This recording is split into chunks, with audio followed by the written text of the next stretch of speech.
everyone, I hope you all are doing well. Myself Manjula. Let's continue our discussion on this United Nations and its organization chapter from class 12th political science. This is part 2. Let's start. In this part, we will discuss about various reforms that are actually required at the United Nations in order to match with the changing world realities. Okay, that is what we'll see, that what kind of reforms are required and why do we need reforms, everything, all the issues that are connected with this thing about veto power and all, we will discuss in detail in this part. First of all, where we need the reform at the United Nations. Okay, see, United Nations was created in 1945, as you all know, after World War II. But in 1945, now 1945, and then Cold War ended in 1991. So after this end of Cold War, world realities changed a lot. Okay, world के politics जो है वो बहुत ज़्यादा change हो चुका है. So according in order to match with the changing world realities we need certain reforms. Okay, now we look at reforms. हमें रिफॉर्म्स कहाँ पर करने की ज़रूरत है, कौन से एरिया में? That is you can see here United Nation के फर्स्ट वन इज दैट उसके जो ऑर्गेनाइजेशन है, organisation structure and process. Okay, जो भी ऑर्गेनाइजेशन उसका स्ट्रक्चर्स है, उसके प्रोसेस है, एडमिनिस्ट्रेटिव सिस्टम्स है, उसमें हमें कहीं ना कहीं रिफॉर्म की ज़रूरत है. First, this the first area where we need the reform. And second one is at the jurisdictions of the United Nation. Okay, United Nation की जो अथॉरिटी है, उसकी जो कंट्रोल, उसकी पावर जो है जुडिक्शन, वहाँ पर हमें रिफॉर्म की ज़रूरत है. तो दोनों को हम इन डिटेल डिस्कस करेंगे. Now first of all the organisation structure and reform, structure and process में कौन से एरिया में? If we look at this organisation structure and process, यहाँ पर दो एरिया में रिफॉर्म की ज़रूरत है जो डिमांड है. That is this one. First one is this one, that some people demand that member states demand that there is a need of expansion of members in the security council. So first demand क्या है? that is members जो है security council में उसको expand करना चाहिए. fine, if we look at security council, 5 permanent members हैं. okay, World War II के बाद जो 5 victorious countries जो emerge हुए थे, they were given this permanent seat in security council, and they were given one more thing, that is veto power. okay, so some people demand that जो इसमें 5 permanent members हैं और 10 non permanent members हैं, यहाँ पर expansion करने की ज़रूरत है, मेंबर्स को और ऐड करने की ज़रूरत है. Because the world realities change. 1945 का जो वर्ल्ड जो था, that was a totally different thing. वहाँ पर न्यू कंट्रीज टाइम पे डीकोलोनाइज हो रहे थे. But now in today's time many new emerging powers are now emerging in different places. For example, Germany is emerging as a super country. Japan is also emerging in terms of its economy. Okay, and then India is also emerging as a very good strong center in Asia along with China. Fine, तो Asia में भी बहुत सारे ऐसे different countries हैं. Okay, so world realities जो है वो बहुत ज़्यादा चेंज हो चुका है. So in order to match with the changing realities, यहाँ पर सिक्योरिटी काउंसिल में भी वो चेंज रिफ्लेक्ट होना चाहिए. फाइन, तो इसीलिए एक तो ये डिमांड होता है कि यहाँ पर सिक्योरिटी काउंसिल में एक्सपेंशन होना चाहिए, मेंबर्स और इंक्रीज होने चाहिए इन terms of permanent members, in terms of non permanent members, दोनों ही एरिया में मेंबर्स वहाँ पर इंक्रीज होना चाहिए. ओके, अच्छा देखो, there are certain proposals who demand that membership from Asia and Africa should be in security council should be increased. okay, Africa और Asia से यहाँ पर मेंबर्स को हमें इंक्रीज करना चाहिए. That is the one proposal. And कुछ USA and western countries ये भी फील करते हैं, इन टर्म्स ऑफ रिफॉर्म में बात कर रही हूँ, दैट दे फील दैट कि यूनाइटेड नेशन के जो बजट के प्रोसेस है, उसके जो जिस तरीके से एडमिनिस्टर करते हैं, दे डिमांड दैट कि वहाँ पर भी कहीं ना कहीं कुछ इम्प्रूवमेंट रिफॉर्म की ज़रूरत है. That what they feel. Okay, अच्छा दूसरा क्या है in terms of organisation structure and process में? One more thing is that nature of membership should change. okay, some members demand that कि जो membership का nature, that is कुछ जो members है बहुत ही permanent है, they have veto power, powerful powers उनके पास, right? और कुछ non permanent members they have that simple one vote. Okay, so उनके पास ऐसा कुछ परमानेंट कोई वीटो पावर्स वगैरह नहीं है. सो सम पीपल डिमांड दैट ये जो नेचर ऑफ मेंबरशिप है, इसे हमें चेंज करने की ज़रूरत है. And in that some people feel that there is the veto power is no more relevant in today's world. okay, they feel that way, and they also highlight certain drawbacks of this veto power that we will discuss in detail. okay, so keep this in mind कि organization and structural process में ये दो sense में हमें reform की ज़रूरत है. okay, this one expansion of members in Security Council, and this abolition of change of nature of membership and abolition of this veto power. Okay, and in terms of दूसरा area क्या है, that is जुडिक्शन of the United nation में वहाँ पर काफ़ी कुछ new changes reform की ज़रूरत है. Okay, now first I will discuss about related to this area. Okay, उसके बाद मैं ये डिस्कस करूँगी. Now first of all, why we need to do a reform. Okay, because after cold war the world realities changed a lot. Okay, अब now ये discuss करते हैं कि कोल्ड वॉर के बाद वर्ल्ड रियलिटीज में, वर्ल्ड पॉलिटिक्स में किस तरीके से चेंजेस हुआ. Now the first one is, you can see here, Soviet Union collapse in 1990-91 time period में कोलैप्स हो गया था. Okay, so after the collapse of Soviet Union we discuss in second chapter, new 15 new countries emerged. Okay, first one is that. Second one is that USA is now strongest power. The third one is the relationship between Russia and USA improved a lot after the end of Cold War. Okay, so basically Russia, that is the successor of Soviet Union, 1945 में relation different था, and during Cold War it was a full of tension. Okay, after the end of Cold War the relation between both the countries improved a lot. Fine, and then China is emerging as a great power. India is also rapidly growing. And if we look at the economies of Asia, especially the ASEAN region, that is the Southeast Asia, यहाँ पर जो Asian countries हैं वो काफ़ी improve हो रहे हैं, यहाँ पर उनकी इकोनॉमीज काफ़ी ज़्यादा डेवलप हो रहा है, right. And new countries joined the United nation after this disintegration of Soviet union. Soviet union disintegrate होने से क्या हुआ, 15 न्यू कंट्रीज फॉर्म हुए थे, and they formed become the part of United Nation. So new members भी join हुए. And then now in today's time we are facing a new set of challenges. Gone are the days, in 1945, the main focus of the United Nations क्या था? That was to prevent the Third World War, to prevent the war between the countries, to maintain international peace and security. Of course, I'm also saying that is also the main task at present of the, if we look at the United Nations objective, वो main task तो वो रहेगा, fine. But in today's time, we are now, facing a new kind of challenges. For example, इतने conflict increased a lot. ठीक है, civil war काफ़ी increase हुआ है, उसको हमें डील करना पड़ता है यूनाइटेड नेशन को. देन टेररिज्म, फाइन, और न्यूक्लियर वेपन्स काफ़ी ज़्यादा प्रोलिफरेशन होते जा रहा है. प्रोलिफरेशन मीन्स इंक्रीज होना, fine. And climate change is now a main threat for the environment. Global warming, environmental degradation, epidemic like the recent which we are facing now, pandemic, COVID-19. Okay, then genocide. Genocide क्या है? Basically intentional, systematic killing of a certain ethnic group in a country. For example, 1971 में Bangladesh genocide हुआ था. Okay, it's a mass killing. And then Hitler ने किया था Jewish people के साथ the Holocaust. Okay, so ये सारे कुछ new set of प्रॉब्लम्स है जो आज के टाइम में वर्ल्ड फेस कर रहा है, right. So according to the new set of जो चैलेंजेस है उसके अकॉर्डिंग यूनाइटेड नेशन में भी कुछ रिफॉर्म्स की ज़रूरत है, so that United nation should be it should be made in efficient enough to deal with these kind of new set of challenges. For that also we need reform. Okay, so because of all these reasons what we have seen now, हमें reform की ज़रूरत है. Okay, now let's look eight कि structure and process में reform की initiative सबसे पहले कब स्टार्ट हुआ था. नाउ इन 1992 यूनाइटेड नेशन की जो जनरल असेंबली है उन्होंने एक रेजोल्यूशन अडॉप्ट किया था. They highlight reflected 3 main complaints. Okay, 3 main उन्होंने प्रॉब्लम एक डिससेटिस्फेक्शन हाईलाइट किया था through this resolution in 1992. Okay, now what they said, this resolution highlighted the first one is that security council जो है that is no longer represents the contemporary world realities. वही same बात हो गया that जो world politics जो है that realities change a lot. Okay, जो अभी हमने डिस्कस किया था ये सारा वो चेंज ही हमने डिस्कस किया था. That USA is now strongest power, Soviet Union collapse हो चुका है, रशिया और USA का रिलेशन थोड़ा बेटर हो चुका है. Okay, China emerging, India is also emerging, ASEAN की इकोनॉमी काफ़ी डेवलप हो चुका है, राइट. सो इस वर्ल्ड रियलिटी जो चेंज वर्ल्ड रियलिटी से उसको कहीं ना कहीं सिक्योरिटी काउंसिल में जो मेंबर्स हैं वो उसके साथ मैच नहीं होते, उतने रिप्रेजेंटेटिव नहीं है. First thing is that.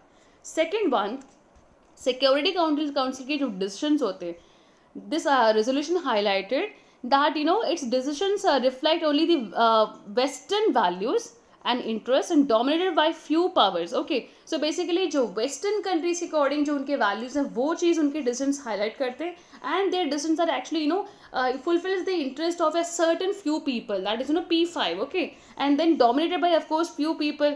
कुछ ही लोग उस वो सारे जो सिक्योरिटी काउंसिल में डोमिनेट करें, that is what the second problem. And third one is that it lacks equitable representation. यहाँ पर इक्विटेबल रिप्रेजेंटेशन नहीं है. यहाँ पर इक्विटेबल रिप्रेजेंटेशन क्यों नहीं है? अगर हम 5 परमानेंट मेंबर्स को अगर प्रॉपर तरीके से एनालाइज करें, एशिया से ही हमारे पास 2 परमानेंट मेंबर्स है, चाइना है एंड देन रशिया. ओके, और दूसरा अगर आप यहाँ पर देखोगे, दिस इज ओशियाना रीजन, यहाँ से कोई भी मेंबर नहीं है वहाँ पर परमानेंट. ओके, अगर आप अफ्रीकन कॉन्टिनेंट में देखोगे, यहाँ से भी कोई भी नहीं है. ठीक है, तो यहाँ पर ओशियाना रीजन से भी कोई नहीं है, अफ्रीका से भी नहीं है. अगर देखो यूरोप से यहाँ से 2 मेंबर है. ओके, फ्रांस और यूके. ओके, तो is that equitable representation? And then come to this one, South America. यहाँ साउथ अमेरिका में देखोगे, यहाँ पर भी कोई भी मेंबर नहीं है सिक्योरिटी काउंसिल में permanent. Okay, and this of course north America से यहाँ पर यूएसए है. So you know this does not show the equitable representation. That is the third complaint highlighted by this resolution. See, because of all these, various complaints highlighted by this United Nations General Assembly, and in view of, growing demands for, reforming the United Nations, finally, on 1st January 1997, United Nations Secretary General of that time, Kofi Annan, इन्होंने ये decide किया, इन्होंने initiate किया that how the UN should be reformed, कैसे reform करना चाहिए. Fine, तो इसके लिए for example related to the expansion of members in the Security Council, उसके लिए कुछ मेंबर्स को यहाँ पर like member want to be the permanent member of the Security Council वगैरह कोई मेंबर बनना हो, तो definitely what should be the criteria. Fine, तो उसके लिए देखो कुछ क्राइटेरियाज है. The first one is that a member should be, जो भी मेंबर यहाँ पे परमानेंट मेंबर बनना चाहते हैं, तो उसके लिए जो क्राइटेरिया फुलफिल करना होगा, तो उनमें से जो फर्स्ट क्राइटेरिया क्या है, that is a country should be a major economic power, first one. Second one, उसका मिलिट्री पावर काफ़ी स्ट्रांग होना चाहिए. And third one, it should be a substantial contributor to the United Nations budget. Okay, तो basically काफ़ी level पे kind of United Nation के budget पे contributor होना चाहिए वो कंट्री. ठीक है, देखो यूनाइटेड नेशन का जो बजट है, जो भी पैसे होते हैं, वो मेंबर कंट्री से ही कंट्रीब्यूट करते हैं उसमें. For example USA contributes a lot of money, nearly 22% जो है contributed by the United States of America, not United Nation, United States of America. Then at present, as per the 2019, I'm not talking about China, then Japan, Germany, UK, France. ये जो है total, ये I mean top 6 countries है. Okay, those who contribute a lot of money to it. And see, notice here, Japan and occupying the third position, and Germany is occupying the fourth position in terms of its a contribution to the UN budget. Okay, so definitely ये वाला criteria Japan और Germany को fulfill करता है. Okay, and in terms of economy also, okay, you can match with them. But in terms of military अगर आप बात करो, तो Japan in terms of military वो strong नहीं है. Okay, and then in terms of population में नहीं होगा. Population, that is a country, the next criteria क्या है, a big nation in terms of its population, कि population काफ़ी होना चाहिए वहाँ पर. Okay, and in this category India definitely comes under this one, वो तो fulfill कर रही है criteria को. Okay, and then next one is that a nation respects the democracy and human rights. कैसा nation जो वहाँ पर human rights का violation ना हो, democracy के principle को follow करते हो अच्छे से, तो ये भी एक क्राइटेरिया है. Okay, and next is that a country that would make the council more representative of the world's diversity in terms of geography, economic system and culture. Okay, तो यहाँ पर बेसिकली एक ऐसा मेंबर कंट्री जिसको इस council अगर हम member बनाएंगे, तो डेफिनेटली उससे क्या होगा, वर्ल्ड के डाइवर्सिटी को अच्छे से वो रिप्रेजेंट करें इन terms of geography, economic system, वहाँ के कल्चर के सेंस में, डाइवर्सिटी के सेंस में, तो इंडिया काफ़ी अच्छा मैच करता है. ओके, बहुत ज़्यादा डाइवर्सिटी है इंडिया में, वो काफ़ी अच्छा रिप्रेजेंटेशन वहाँ कर सकता है. फाइन, सो प्रॉब्लम यहाँ पर क्या है? Now see here, the problem is that which criteria should be given more importance and which one should be, you can avoid it. Fine, because जैसे मैंने जापान का डिस्कस किया था, in terms of it matches with the economic one, and then it matches with the UN budget as well. Okay, in terms of population वगैरह, military power, वो match नहीं करता है. Fine, and there are certain countries who value human rights, democracy a lot. Okay, if you go to the Scandinavian countries, Sweden, Norway, बहुत अच्छे countries हैं, वहाँ पर डेमोक्रेसी वैल्यू काफ़ी अच्छा वो वहाँ पर वो इंपॉर्टेंस देते हैं. But in terms of if you talk about population, military वगैरह, वो इतने पावरफुल नहीं है. फाइन, पर इन टर्म्स ऑफ यूएन बजट को भी वो इतना टॉप 5-10 में तो नहीं आते. ओके, सो यहाँ पर प्रॉब्लम ये है कि क्राइटेरियाज तो मेंशन्ड है, but the thing is that which criteria should be given more importance, which one we can avoid it, that is not clear cut, is not mentioned. Okay, that is a problem, that की reforms के ऊपर debates होते रहते हैं, but no permanent solution we have right now. Okay, permanently यहाँ पर कुछ इसमें रिजॉल्व नहीं हुआ. Fine. Now let's look at the nature of membership, that is abolition of this veto power. देखो अभी तक मैंने क्या डिस्कस किया था, I discussed about this expansion of security council, जिसमें पूरा हमने डिस्कस किया कि उसके मेंबर के क्राइटेरिया वगैरह क्या होते हैं, एंड देन ये वाला भी हम डिस्कस कर रहे हैं. Okay, nature of membership, change, abolish veto power, and then will discuss about this one. Okay, let's start. Now see, the first one is that veto power के बारे में डिस्कस करते हैं. The charter, the charter of United Nation का जो charter है उसने provide किया दैट परमानेंट मेंबर्स को एक प्रिविलेज प्रोवाइड किया था after the world war two, when this United Nation was created that time. They were given the privilege so that in order to create this stability in the world. Okay, now see, basically जब United nation को उस time create कर रहे थे, that time even the member countries they said that if they don't get the veto power then there is no use of this United Nation. Fine. तो basically उनका ये demand भी था कि that they should be given this veto power, they should have this privilege. And of course उस time पे world stability को maintain रखने के लिए इन सारे जो सुपर पावर जो इमर्ज हुए थे उनको वीटो पावर दिया गया था. ओके, बिकॉज ये सारे super powers ultimately if you give some more power to any one country and कुछ कंट्रीज को अगर आप अवॉइड करोगे तो definitely that it can lead to a problem, it can lead to a conflict after the creation of United Nation. Fine. So since अगर United Nation को stable maintain रखना है तो definitely all these powerful countries should be kept in one line. That's why they given the for them this in United Nation Charter the provision was made to give them the veto power, to give them the permanent seat. Okay, see, the main privilege of five permanent members का क्या है, that is permanent, एक तो seat हो गया और veto power हो गया. ओके, और परमानेंट मेंबर्स जो है they can actually can vote in a negative manner so that even if the other members and non-permanent members vote for a particular decision, any permanent members negative vote can stop that resolution. Okay, this negative vote is called the veto. So what is veto? The veto is a mechanism that allows the most powerful countries of the post-World War II to block a resolution in the Security Council from getting adopted. Okay, so through this negative vote, they can block any resolution from getting adopted. Fine. Now let's look at some of the some people who favor veto and some people who are against. What are the reasons behind it? Fine. First one is that it promotes the international stability. Okay, since P5 countries के पास veto powers है, सारे country जो P5 country जो powerful countries हैं वो एक ही line में है, सभी के पास वीटो पावर है. USA, China, UK, France, Russia. Okay, so इससे क्या होगा, इंटरनेशनल लेवल पे एक स्टेबिलिटी होगा. यहाँ पर कोई ऐसा नहीं कि क्योंकि पावरफुल कंट्रीज यही है, ठीक है, तो अगर इनमें से 2 कंट्रीज़ के बाद 3 कंट्रीज अब अगर वीटो पावर नहीं होता तो वहाँ पर इनसे एक कंफ्लिक्ट एवर होने के चांसेस होते हैं. But still they all are kept at the one line definitely, तो इससे इंटरनेशनल लेवल पे एक स्टेबिलिटी होगा. Okay, that is the first one. Second one is that it helps in to safeguard against the domination of any one country. For example USA, अगर कोई भी resolution में पास करते हैं उसमें कोई एक कंट्री का डोमिनेशन बहुत ज़्यादा हो रहा है, ओके, तो दूसरे कंट्रीज क्या है, नेगेटिव वोट के थ्रू उस रेजोल्यूशन को स्टॉप कर सकते हैं. Fine, they can reject that resolution. तो यहाँ पर डोमिनेशन को हम रोक रहे हैं. Okay, so basically this because of this veto it act as a check on those dominant countries. Fine, तो ये हो गया कुछ पॉजिटिव चीज़ें. Now let's look at negative part of this veto power, जो लोग मानते हैं कि ये ज़रूरी नहीं है, ये बहुत ख़राब है. तो let's look at that angle as well. The first one is the member who believe that that this veto power should be removed. The first thing is that they believe that it is undemocratic in nature. Okay, definitely देखो यहाँ पर 5 जो security council 15 members हैं, 10 non permanent members and 5 permanent members हैं. Fine, देखो यहाँ पर ये सारे एक तरफ डिसाइड कर रहे हैं और यहाँ P5 में से 4 कंट्रीज़ ने भी अगर ओके कर दिया और एक जो है वो ओके नहीं करते, तो वहाँ पर एक तो जो मेजर रेजोल्यूशन जो होता है वो एक मेंबर की वजह से जो है वो रिजेक्ट हो जाता है.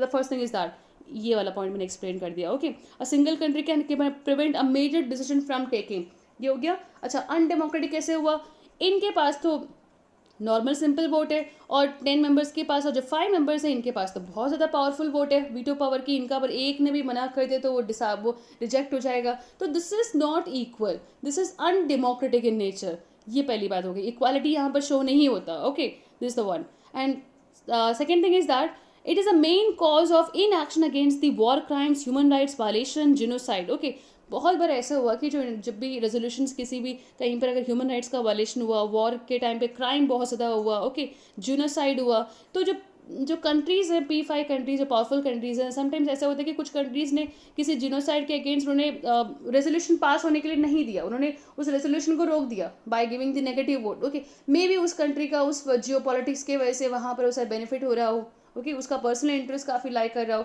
तो यहाँ पर क्या हो रहा है बेसिकली, इंटरनेशनल लेवल पे कुछ ऐसे जो ह्यूमन राइट्स का कहीं पर वायलेशन वगैरह होते हैं, वहाँ पर अगर कोई प्रॉपर तरीके से एक्शन नहीं ले पा रहे, तो because of this obstacle of this veto power, इस वीटो पावर जो एक ऑब्स्टिकल का काम करता है कि वहाँ पर हम क्यों नहीं ले पाते, बिकॉज P5 कंट्री में सब किसी एक कंट्री का अगर ज़्यादा वहाँ पर जो पॉलिटिकली वहाँ पर अगर एक्शन ना लेने से उसका फ़ायदा होता तो डेफिनेटली वो उसको मना कर देगा, नेगेटिव वोट देके उसे रोक देगा। Okay, this is the thing.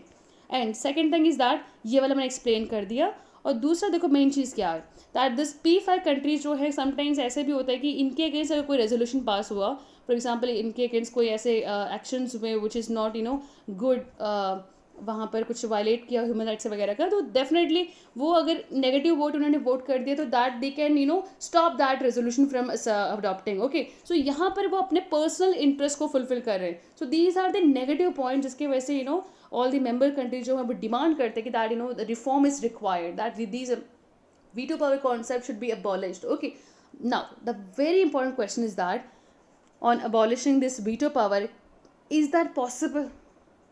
Very very important question that we need to ask. First one, that veto power का रिमूव करना तो क्या वो P5 मेंबर कंट्रीज एग्री करेंगे? मैं एक एक्स्ट्रा पॉइंट मेंशन कर देती हूँ which is not at all required in your exam, just to understand this one. Okay, इसको बस सुन लेना and then you just leave it. Okay, see, कोई भी रिफॉर्म अगर सिक्योरिटी काउंसिल में हमें करने की ज़रूरत है तो उसके लिए 3 कंडीशंस को फुलफिल करना ज़रूरी है। ओके, बेसिकली यूनाइटेड नेशन के चार्टर में अमेंडमेंट करना पड़ेगा, फाइन, बिकॉज यूनाइटेड नेशंस का जो चार्टर है आर्टिकल 108 सेज दैट कि कोई भी चेंज करना हो, रिफॉर्म करना हो तो ये सारे कंडीशंस फुलफिल होने चाहिए, ये सारे प्रोसेस के थ्रू होना चाहिए basically. Okay, now what is that first one, that General Assembly में अगर फॉर एग्जांपल यहाँ रिफॉर्म की बात करें, let's take that abolition of veto की ले लेते हैं। ओके, अगर वीटो को हमें रिमूव करना है, ओके, तो उसके लिए हमें क्या करना पड़ेगा? The first thing is that General Assembly में 2/3 मेंबर्स को एग्री करना होगा उस रेजोल्यूशन के ऊपर। ओके, ये भी हो जाएगा, फाइन, बिकॉज सारे मेंबर चाहते हैं रिफॉर्म, तो ये पॉसिबल है ये वाला। और सेकेंड थिंग इज दैट ये जो 2/3 मेंबर्स जनरल असेंबली में जिन्होंने एग्री किया था, तो उनको अपने पर्टिकुलर कंट्री में जो पार्लियामेंट है वहाँ पर उसे रेक्टिफाई करना होगा। दिस इज ऑल्सो पॉसिबल, ठीक है, ये भी हो जाएगा। And third thing, very important, third क्या है, दैट इस रेजोल्यूशन में all the P5 countries should vote, इनके कंसेंसस बहुत ज़रूरी है।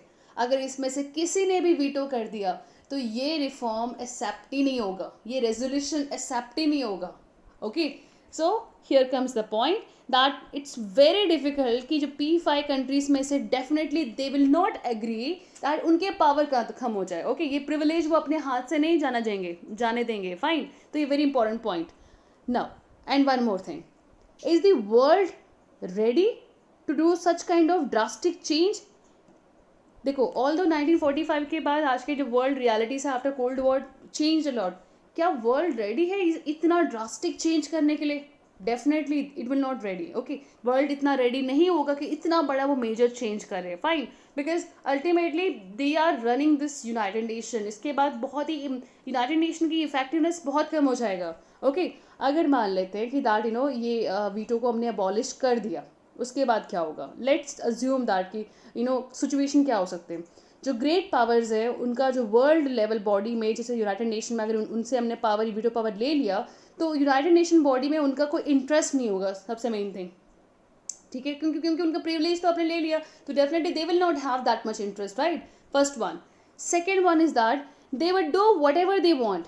अब वो क्या है, यूनाइटेड नेशन के सिंस वो प्रिविलेज कंट्रीज है, सो समवेयर और द अदर एक रिस्पॉन्सिबिलिटी होता है that they should I mean follow the rules and regulation of the United nation. वो P5 कंट्रीज है, तो एक रिस्पॉन्सिबिलिटी होता है, ओके। बट सिंस अगर उनके पावर ही आप ले लोगे तो definitely they will do what ever they want, fine. And third very important thing is that अगर यूनाइटेड नेशन में से इनको ग्रेट पावर्स के अगर अपने वीटो पावर रिमूव कर दे तो डेफिनेटली यूनाइटेड नेशन जो है वो सर्वाइव नहीं कर पाएगा। पॉसिबल है कि सिंस अगर उनके प्रिविलेज अगर आप उनसे ले लोगे तो डेफिनेटली पॉसिबल है, okay, it's possible that they may leave this United nation. वो यूनाइटेड नेशन को छोड़ भी सकते हैं। For example in today's time like Trump is living from various institutions. Paris climate agreement से वो रिमूव कर चुके, ह्यूमन राइट्स से कमीशन से वो रिमूव कर चुके हैं, ओके। तो बहुत सारे वो डिफरेंट जो भी ऑर्गेनाइजेशन है वो अपने कंट्री को पुल ऑफ करते जा रहे हैं, फाइन। अगर इस तरीके से जो कंट्रीज जो है वो अगर यूनाइटेड नेशन से अगर अपने आप को पुल ऑफ कर लेते हैं, वो छोड़ देते हैं, तो डेफिनेटली यूनाइटेड नेशन का एफिशिएंसी जो होगा वो बहुत कम हो जाएगा। वो एक जस्ट एक बॉडी होगा बट एज सच कोई इतना पावरफुल नहीं होगा, ओके। सो ये सारे कुछ ऑब्स्टिकल्स हैं जिसके वजह से पॉसिबिलिटीज जो है abolition of this veto power is very very I mean बहुत ही कम है, ओके।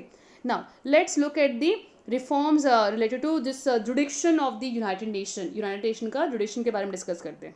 सी रिफॉर्म और you can say expansion of jurisdiction of United Nation, okay. देखो जुडिक्शन क्या होता है, jurisdiction basically authority, power, control of United Nation, उसको क्या रिफॉर्म वहाँ पर हमें करने की ज़रूरत है, okay. See United Nation it completed 60 years in 2005, तो उसने काफ़ी वहाँ उस टाइम पे सेलिब्रेशन हुआ था। तो member countries they decided, leaders of this meeting they decided that following steps we should take in order to make UN more relevant in the changing context, okay।